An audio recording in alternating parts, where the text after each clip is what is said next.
Hello, ladies and gentlemen. Welcome to week 3, day 2 of season 2 of the Imperial Championship Series. I am Gabriella La Tigress Devia Allen, your host for the evening, and joining me tonight as guest analyst for 2 weeks in a row is Mr. Parker. How are you today, sir?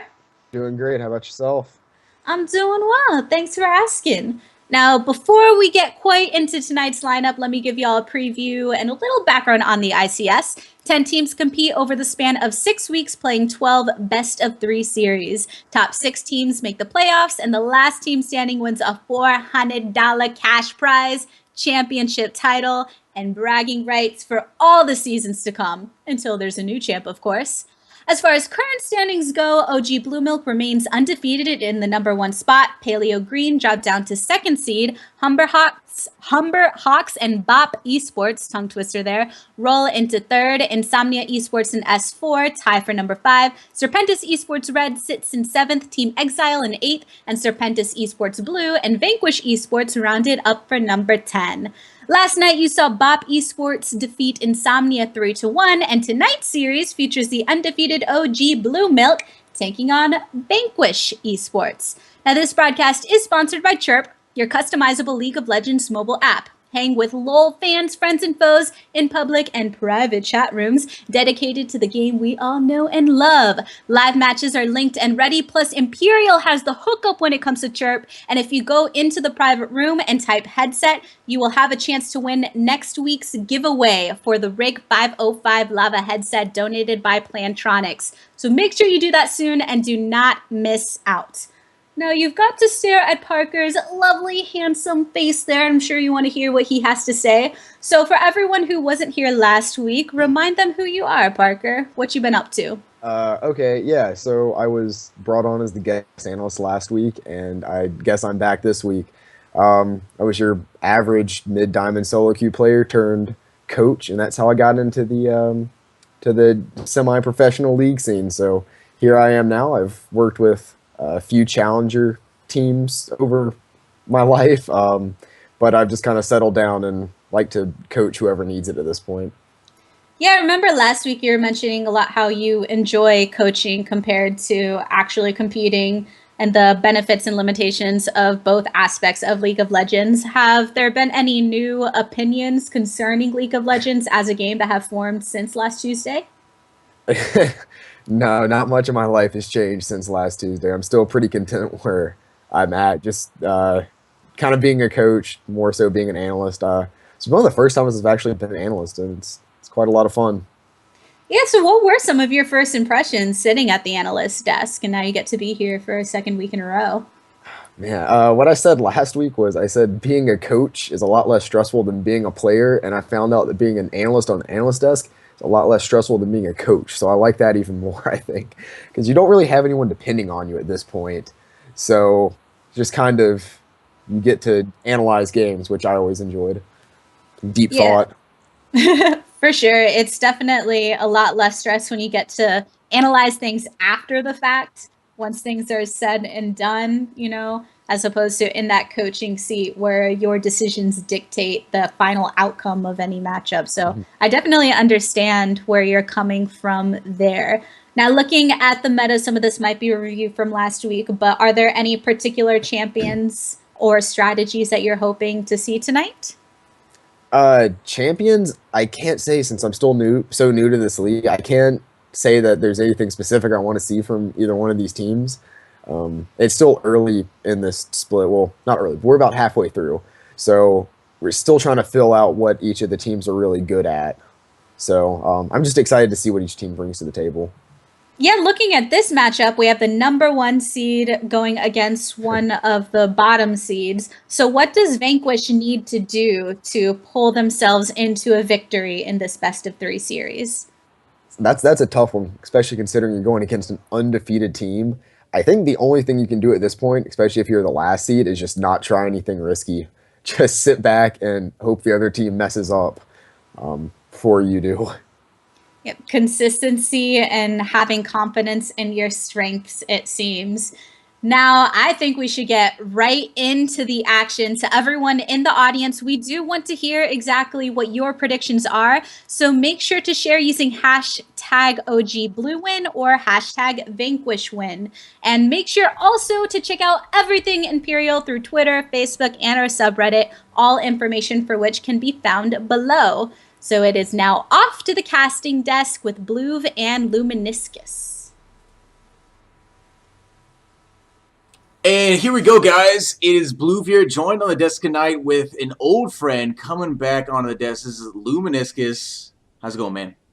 Hey man, I'm happy to be and back on the analyst desk. I'm excited again to be casting with you. We did this before. I had a lot of fun, and I'm hoping to see some good games today. We're playing one of the top teams against one of the bottom teams, so hopefully we'll have a good match.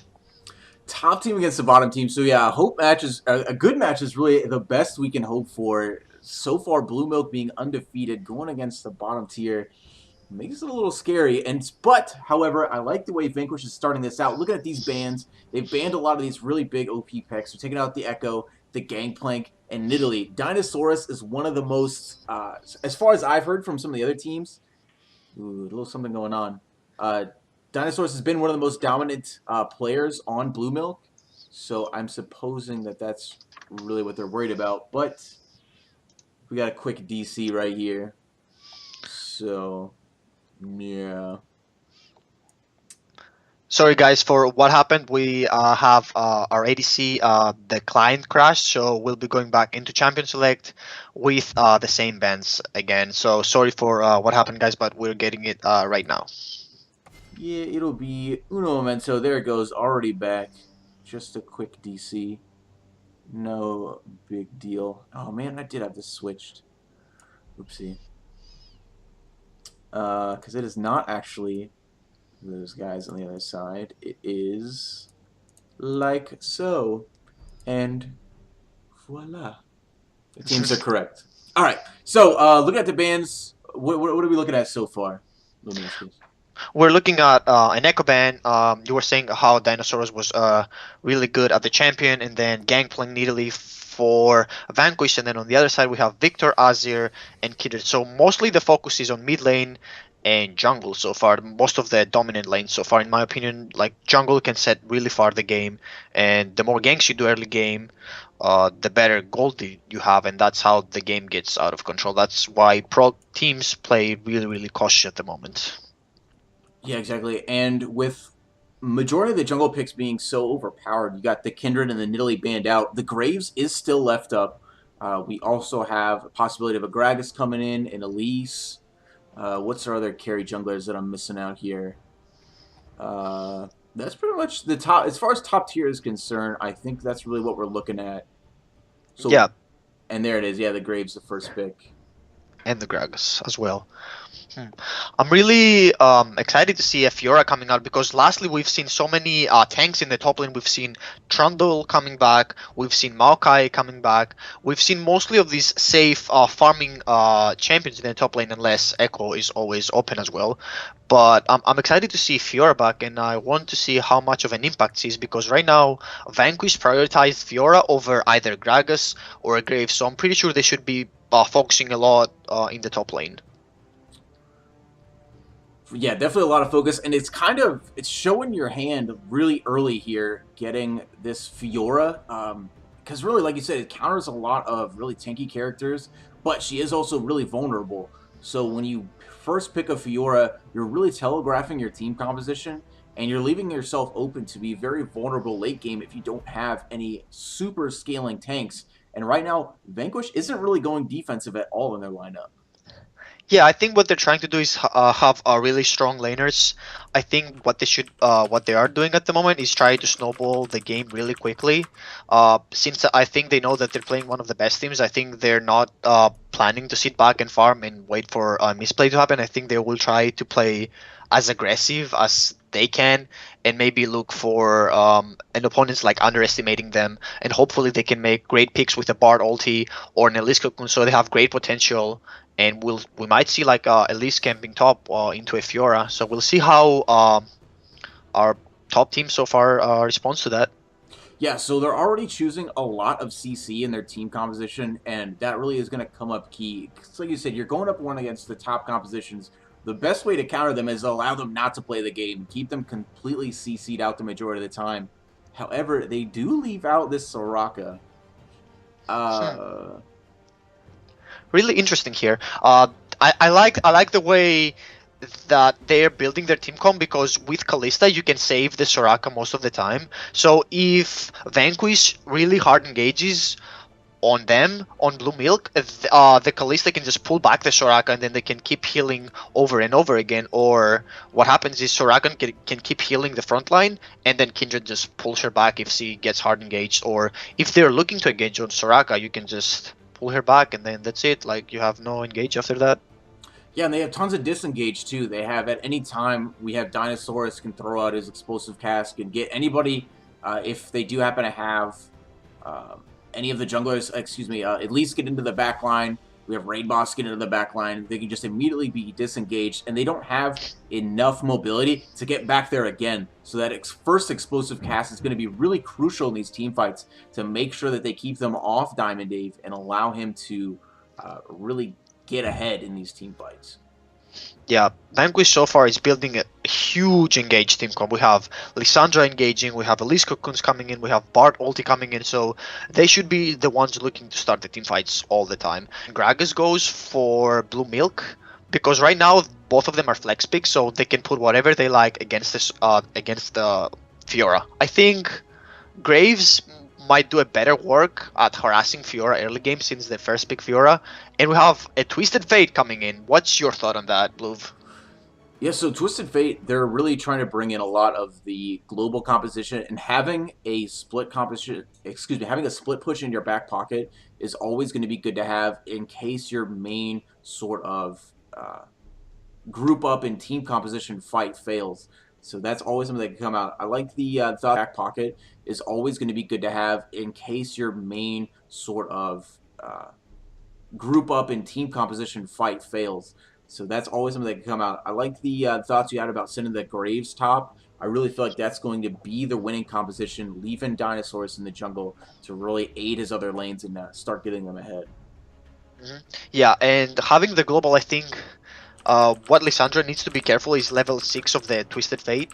They need to be careful of that roaming bot, because now that Kalista can play super far ahead in the lane and just keep harassing Lucian over and over again, they really need to be careful of that lane. Like Twisted Fate going up or going to the bottom, and the way that Blue Milk can do is they can have a 5-man setup in the bottom lane or even in the top lane. So it's gonna be a really hard game for Vanquish. I really like the team composition that Blue Milk built so far, but we'll see how it goes, because one team is super aggressive and the other team is a global team fight composition, so we'll see how both of the teams play out. Exactly, and we will be back in just under 3 minutes to see how exactly this all plays out. You stay right there. This is Imperial Esports.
And here we go, guys. Getting into game number 1.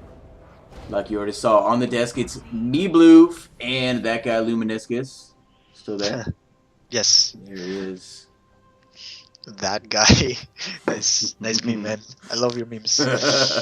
So, yeah, for the starts, looks pretty standard coming out. Not going to see any invades, little line of scrimmages being set up.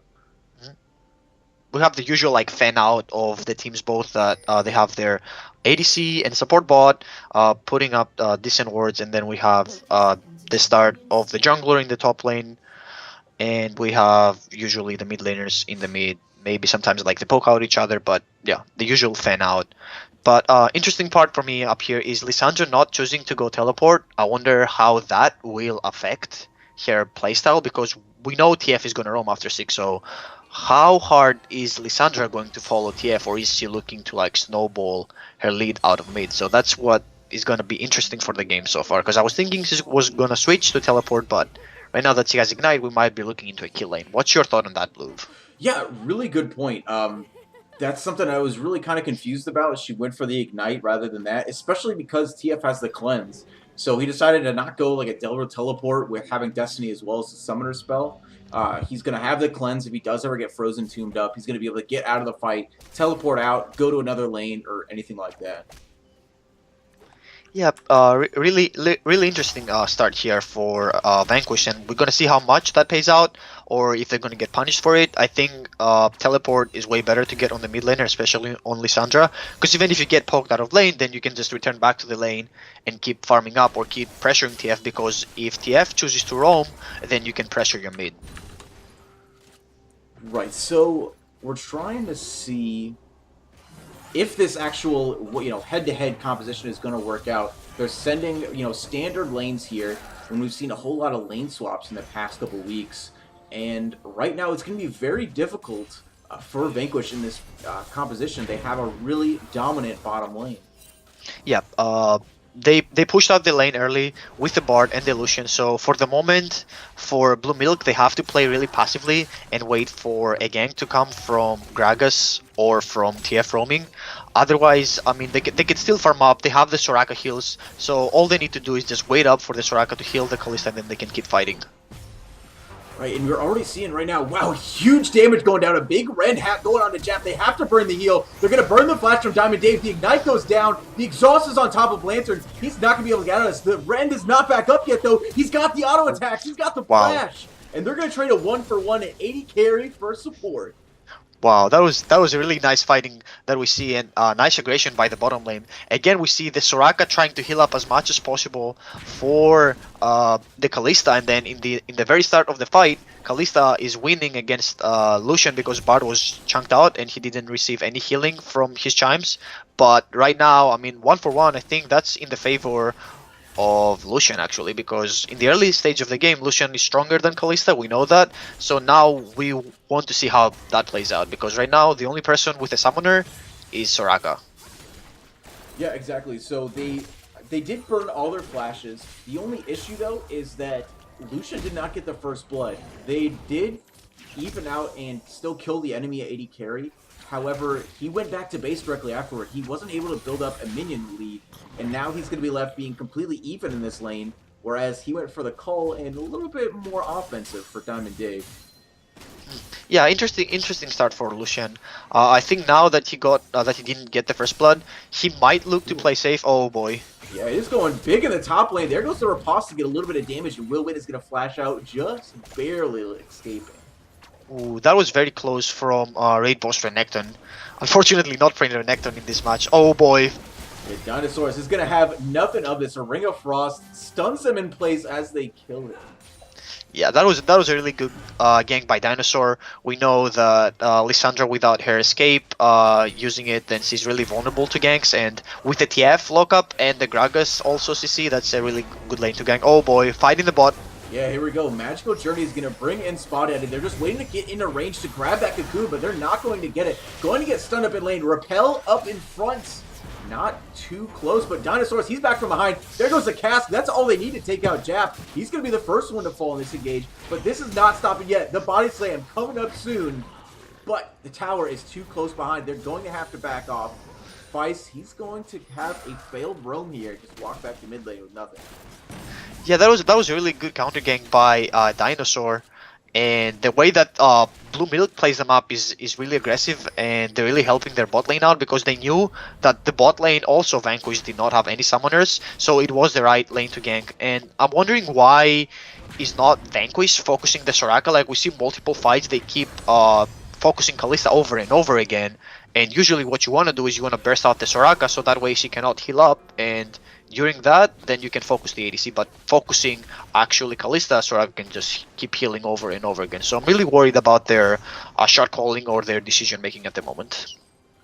Ooh, not only that, but wow, Dinosaurs, he just does not want to stop here in the mid lane. I wonder if he actually tried to hit Indoor while he was Path of Frosting out. I don't actually think that's possible because I think you're untargetable while you're traveling.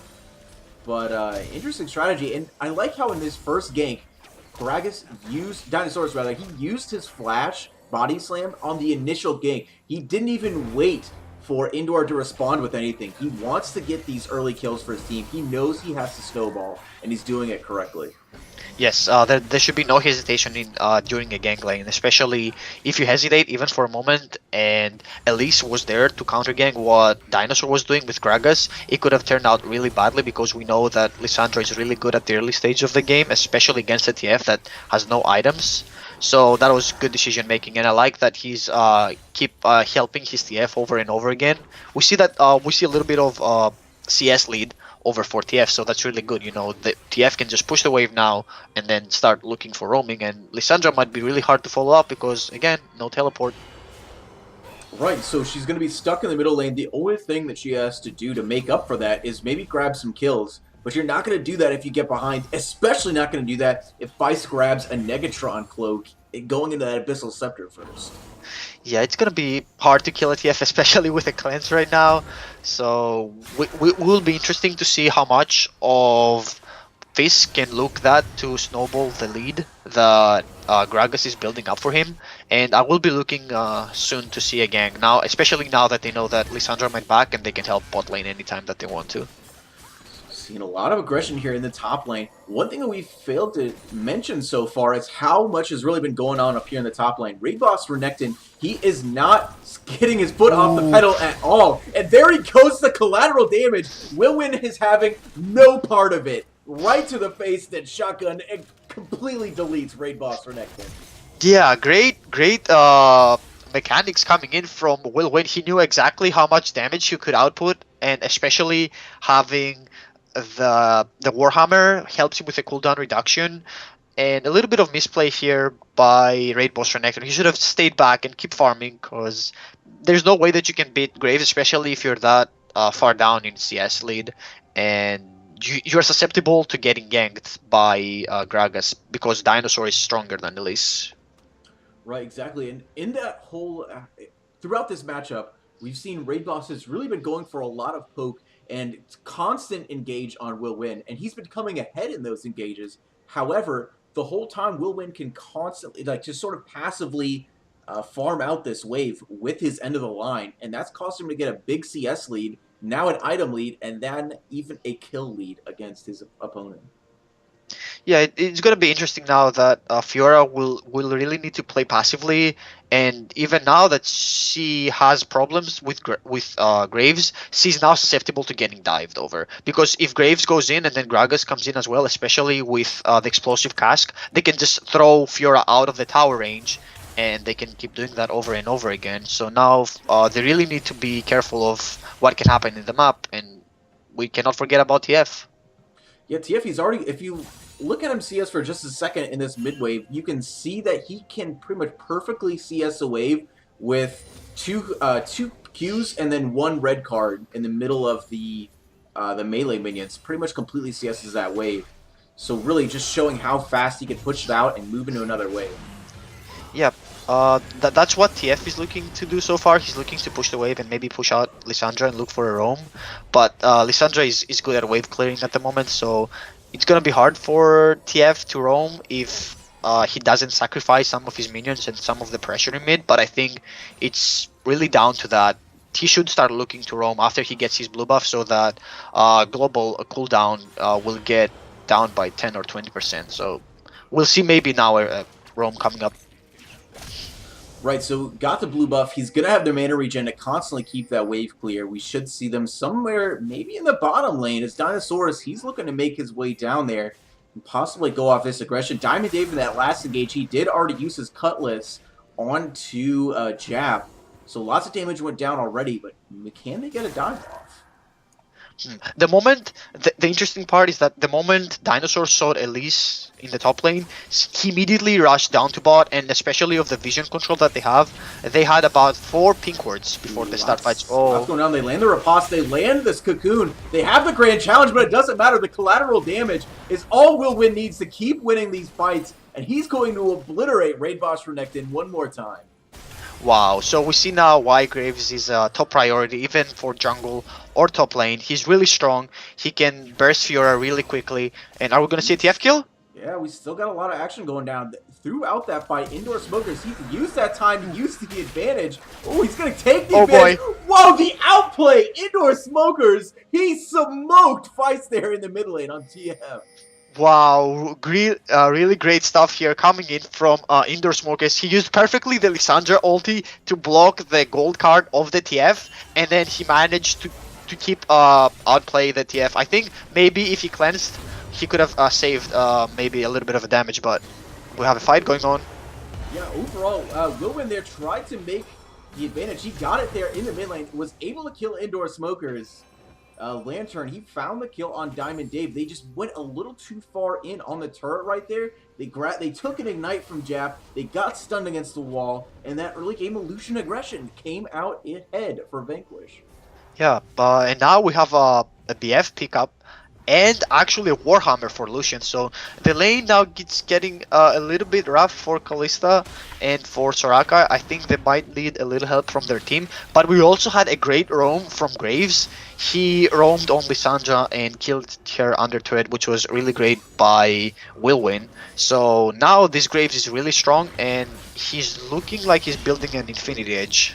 Oh, fight in the jungle. Yeah, Dinosaurus, he finds out Raid Boss Renekton. He's going to, wow, he's going to teleport right next to him. Flash sniffed out, Riposte sniffed out, and that's another dead top laner.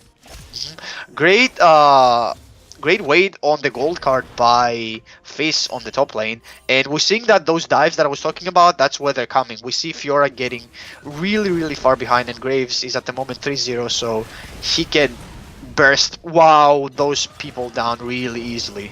Yeah, Will Win, he's using his collateral damage to get out of some damage of his own, almost as a displacement ability, and it is just enough to keep out the Vanquish troops, send them back into their jungle. Wow, and now they're looking to snowball the lead even more. They're getting the Rift Herald, and I'm pretty sure they're going to give it to Graves, so he can keep pushing the wave over and over again against Fiora. And right now, I think the plan for Blue Milk would be to help their bot lane, because they're struggling a little bit, or engage. Yeah, no, end up struggling with a big Fate's Call. They land it right on top of Lantern, and his light is extinguished as, Blue Milk picks up a kill in a tower in the bot lane. Yeah, I was just talking about how they're struggling a little bit, but now they turned off a great misplay here by Lantern. I think they should have respected the fact that Kalista and Soraka are still strong. They might not be at their peak, but they're still strong. Yeah, right now may not be respecting this jungler pick. Spotaddy is here setting up. There goes the next stun on top of Diamond Dave. A huge bite coming out from this Elise. Isn't enough damage. Indoor Smokers has had the time to roam around. They are here. They have 4 members of Vanquish here, leaving the rest of the map open. Can they get there in time? Riposte is there to slow down the Bad Wolf. Explosive cast knocks it away, but a flash body slam isn't enough. The Grand Challenge goes down. It's healing him up. The Ring of Frost, the Frozen Tomb, the kill to Indoor Smokers. Bad Wolf is stunned there by Jap, and Lantern is going to pick up the next one. 2 kills going over to the side of Vanquish. Wow, great follow-up here by Vanquish. We had Fiora teleporting in, and we have Lissandra flanking in the backline of Blue Milk that they were coming in. We see Gragas coming in, and also Twisted Fate was coming in, so that was a really great follow-up by Vanquish, and that's what exactly they needed to get back into the game. Now they have Fiora picking up a few gold that she can't salvage from the top lane. We have Illusion that's 4-1, and we even have an Abyssal Scepter coming in from Lissandra, so now she can look to fight actually TF, and maybe we'll see more action coming up here. Ooh, Bard. Yeah, Jap here going really aggressive. He's going to be caught on the wrong side of the map. His magical journey is not going to be up for quite a while. Oh, The rest of his team is coming up behind, though. Can they catch him in time? The path, Ring of Frost is going to stone him up, but this is a Graves. You do not want to get in close range of a shotgun. At this moment, Bad Wolf has got up in time. He's got the heals down. The rest of his team is safe, and Vanquish is going to pull off the engage. Wow, great roam by Sorak. I have to give it to Bad Wolf. He saved his teammate up there. Great stuff coming in from Sorak, and we see why this pick is so strong, because you can keep healing the target over and over again, and especially with a passive movement speed, he was really able to reach to the top lane really quickly, and that paid off, because now Vanquish committed a lot of their resources on killing Graves, but they did not get something, so we might see here great rotations coming in from Blue Milk. Yeah, well, Blue Milk didn't exactly net any kills right there. They got Wilwin incredibly low. They got Indoor Smokers very low, and he was not able to return to mid lane in time to defend this turret. They got a lot of damage down and now have a ton of pressure in the mid lane. Yeah, because Lissandra can wave clear pretty substantially into the game. I think that was great decision making by Fizz, not teleporting into the top lane and keep pressuring the mid, because right now Blue Milk can take whenever they want the mid tower. It's really low. It's mostly like 2 or 3 hits from the AD carry, and we might see here a dragon fight. I think Blue Milk has the ward coverage to do that, and we see now Fizz going into the bot lane, so the pressure keeps building up for Vanquish, and we might see a fight soon. Yeah, Fizz constantly pushing down here. He's constantly just being a split push threat. We just said at the beginning, weren't sure how they were going to use this Twisted Fate. Well, this is how they're going to do it. They're using him to split push. They're having Graves here. He can teleport at any time if they want to split push that lane faster. But really, they're just fine to just have TF do his thing. Yeah, I'm not so sure if Fiora can actually 1v1 TF. Oh boy. We see the damage coming in up here, and I'm wondering how Vanquish now can come back from this game. They have to look for picks. That is their only way of doing it. Whoa, pick! Is that a pick there? Diamond Dave, he does get out just in time. Lots of damage going down. There goes the Fate's Call. There goes one dead Lissandra. Too much Ren stacks. Oh boy, still a fight. Oh, Dinosaurs barely making it out alive. An unsuccessful dive. Fist is putting out tons of damage, but it is not enough to take these guys out in one hit. Wilwin, he's finding Spa Daddy walking through the jungle. Does not have enough to collateral damage. Can find his target. He does not. Wilwin, he's going to walk around. Does he find the rest of the members of Vanquish? They are backing so close to him. But instead he decides to join the rest of his team here in the mid lane. And they're going to try to grab 2 towers off this push. yeah, that was great rotation here coming by Blue Milk. The advantage that they got from mid and killing Lissandra, they transitioned that into having a kill, or we're seeing a fight. Yeah, Temper Fate finds nobody while Wilwin, he finds another kill on a raid boss for Nectin. And right now he finds himself a little too far forward as Cocoon gets him right in the face, a little sticky as Spa Daddy gets him a little icky. I don't know, I didn't have any fun for that. that was good, mate. I'll give it that to you, but great. A little bit overextending here by Blue Milk. I still think they're in the lead, and maybe that kill that they gave up doesn't matter. But back to my previous point is that they had the TF roaming in the bot. Vanquish had no wave clear with Lissandra being dead, and while their Lucian was chunked down, they couldn't do anything. But they had to concede 2 towers to Blue Milk, and now the map opens really well for Blue Milk, and we'll see how that pays out. Yeah, the map is open pretty wide. They don't have a whole lot of deep vision right here. The majority of Blue Milk's vision is to safeguard their own jungle, with one pink ward being really deep, and that should be, it's already spotted out. It's on top of another ward. At least, or it was, not anymore. But regardless, don't have a lot of aggressive vision, so really we'll be looking to see whether they decide to pressure some inhibitor towers or if they go safer for a tier 2 in the top lane. Yeah, that is a good point that you're making. I think what Blue Milk should do is that they should start to push their vision towards the enemy jungle. Oh boy, Kalista. Yeah, Callista, there is nothing you can do there. Frozen Tomb, that's all she wrote. There we go, Dinosaurus, he's going to take the swag kill from the cast, but overall, Vanquish, they're finding their kills here in the mid lane. Diamond Dave and Bad Wolf, the AD carry support duo, is falling to this massive CC competition. Yeah, I think they should not have overextended, especially while you have your Gragas and your Graves in the top lane, and you have Twisted Fate pushing in the bottom lane. I think they should have just played safe, go back, and wait for the pressure to collapse on the two side waves that currently Blue Milk is building. Because right now they conceded 2 kills and most likely 2 towers. Yeah, for maybe a tower. Yeah, it is a tier 2 tower, so not huge. It's definitely not a bad play for Vanquish. I don't know if it was the best one, though. Losing your tier 2 towers and now having none left is kind of a big deal, especially when you're getting collapsed on right now. Fist is Oh looking boy. for the spot he wants to teleport on. He's found it. He's going to get right on top of Jab. They're going to throw another collateral damage. Temper Fate is too late. And there goes Lantern. He finds a yellow Oh. card just as he gets on the other side. And that's going to be 2 kills going. Fist does not want to stop yet, though, but he's got to. Yeah, that was a great collapse here coming by Blue Milk. They capitalized on their opponent's misplay and their deep positioning into the jungle. So right now, I think they could be looking into an inhibitor turret, and Baron is coming up soon as well. So up here, Blue Milk can take whatever they want. Yeah, and it's really what I highlight, the amount of team play that's coming out from Blue Milk right now. They had zero vision in that jungle. They did that all off of the superior communication and intuition. And right now, is that going to come into effect? Another team fight is starting.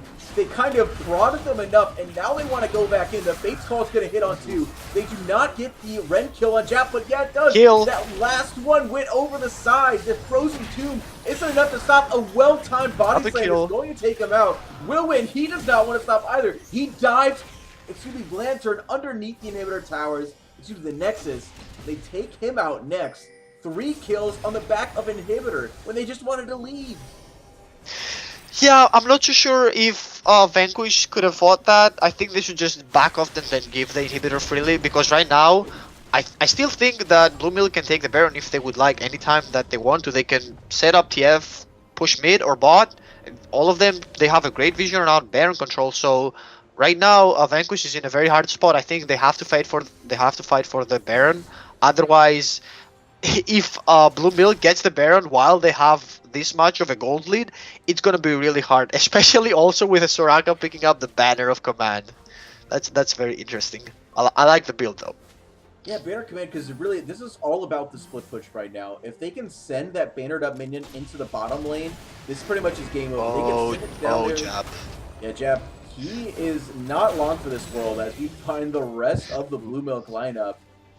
Catch him caught off guard. But real fast, I just want to say that right now, Will Wind, we've yet to see a successful teleport come out from this Graves.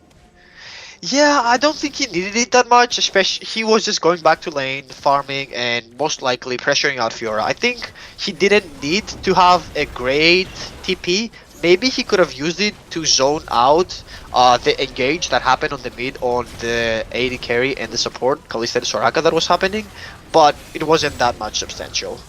Baron pick up. A huge yellow card found on top of Lantern. He gets taken very low. The explosive cast finally to find its target, but they do not coordinate it correctly. The explosive cast is going to save them from a collateral damage. Indoor Smokers, he's trying to get a little bit of CS in the mid lane, but kind of greedy. Dinosaur's going to be the last one to chase him. He's going to catch a Frozen Tomb. He's going to catch the Claw, and that's going to be the end of Blue Milk's jungler.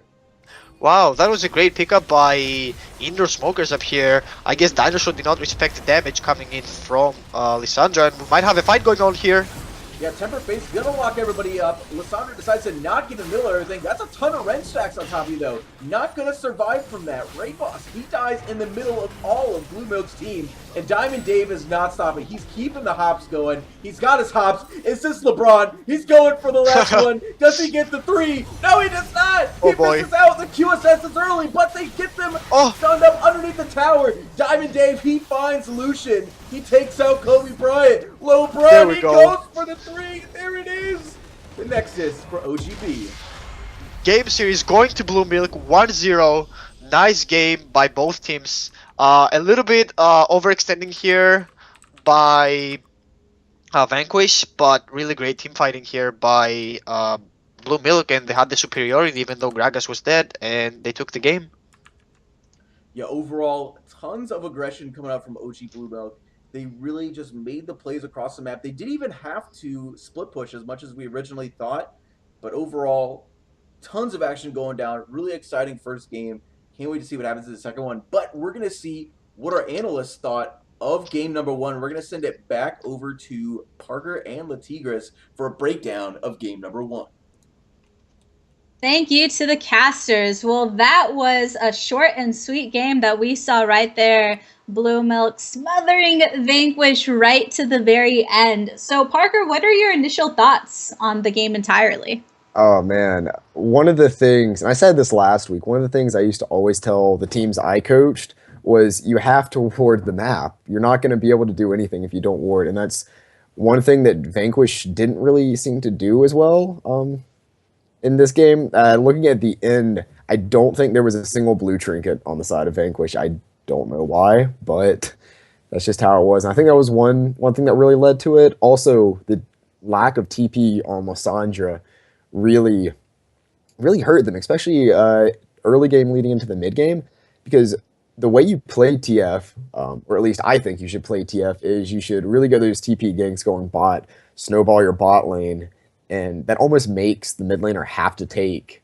a TP to be able to respond to this, because otherwise you're just giving up free 3v2s bot lane without anything to do. And also, we saw that the Ignite didn't really help. The higher elo you get, Ignite really has diminishing returns.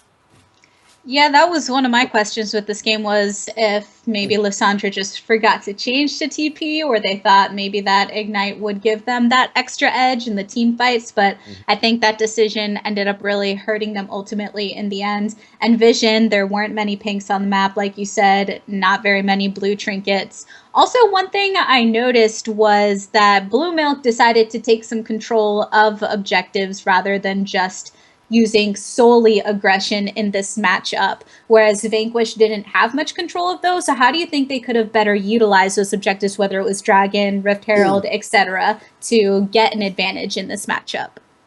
Yeah, not Vanquish, I'm sorry. Blue Milk definitely played the proactive game better than Vanquish did. Vanquish very much played a reactive game, and that's good sometimes, but it's just not the way you want to play. It's not how you get consistent wins. I agree with what you said. I think Blue Milk maybe could have used that early Rift Herald better. I think maybe getting it on a TF could have been the optimal. I'm pretty sure they gave it to Graves. I could be wrong about that, but I think giving it to TF would have been the better option there, especially with that lack of TP on a Lysandra. The TF really is the one you want to be having split push on the side of Blue Milk. Right. One thing I do have to say about Lysandra, though, is I am, with no shame, thirsty for that Lysandra skin. It is a beautiful skin, and just getting to watch it in a game definitely made me happy. The most action we saw from the mid lane, I would say, on Vanquish's side was at about, it was 1858 when they had taken that mid tier 1 tower, which they had 4 people mid. They used that aggression, and you would say, okay, that's good. They took that objective. But then they ended up trading for a tier 2 top tower. Do you think that they should have reacted more strongly to that, or do you think their choice was really the only choice they had? That was when they took the tier 2 mid tower and they traded it